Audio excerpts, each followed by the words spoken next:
அன்புள்ளம் கொண்ட அனைவருக்கும் என் பணிவான வணக்கங்கள். இன்னைக்கு நம்ம பார்க்க போறது டாப் ட்ரெண்டிங்ல இருக்கிற ஒரு வெப் சீரிஸ் பத்தி தான் நம்ம பார்க்க போறோம். மகாராணி சீசன் 4 அப்படின்னா பாத்துங்க 4 சீசனா மக்கள் மனசுல அது எந்த அளவுக்கு இடம் பிடிச்சிருந்தா அடுத்த சீசன் அவங்க எடுத்துக்கிட்டே இருக்காங்க அப்படின்றது உங்களுக்கு புரியும். ஏற்கனவே ஃபர்ஸ்ட் சீசன் 2வது சீசன்லாம் சூப்பரா இருந்ததுங்க. 3வது சீசன் கொஞ்சம் டல் அடிச்சாலும் இந்த 4வது சீசனை நீங்க மிஸ் பண்ணக்கூடாது. ஏன்னா அவ்வளோ சூப்பரா ஒரு த்ரில்லிங்கான ஒரு பொலிட்டிக்கல் ஸ்டோரி சொல்லியிருக்காங்கன்னா அது வந்து நிஜமாவே பாராட்டப்பட வேண்டிய முக்கியமான விஷயம்.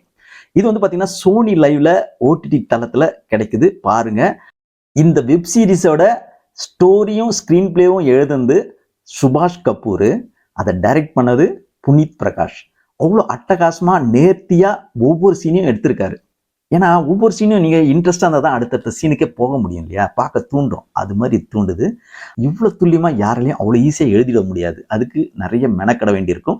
அதை வந்து அழகா கையாடி இருக்காரு நம்ம டைரக்டர். இந்த வெப் சீரிஸ்ல எல்லா கேரக்டருமே பக்காவா ஃப்ரேம் பண்ணியிருக்கு, பக்காவா கேரக்டரைசேஷன் பண்ணி அவங்கவுங்க கேரக்டரை அப்படியே வாழ்ந்திருக்காங்க அப்படின்னு தான் நம்ம சொல்லணும். ஏன்னா நிஜத்துல பார்க்குற அரசியல் தலைவர்கள் மாதிரியே இருக்கு. ஸோ அந்த அளவுக்கு பக்காவா பண்ணியிருக்கிற இந்த வெப் சீரிஸை லீட் ரோலா நடிச்சிருவங்க உமா குரிஷி அவர்கள். இந்த கதையோட ஒன்லைன் என்னன்னு பார்த்தீங்கன்னா, இந்திய நாட்டின் பிரைம் மினிஸ்டருக்கும் பீகார்ல இருக்கிற சீஃப் மினிஸ்டருக்கும் நடக்கிற ஒரு யுத்தம் நம்ம சொல்லலாம். இதுதான் கதைக்களம். அதாவது ஒவ்வொரு ஸ்டேட்டுக்கும் நிதி ஒதுக்கணும் இல்லையா சென்ட்ரல் கவர்மெண்ட்.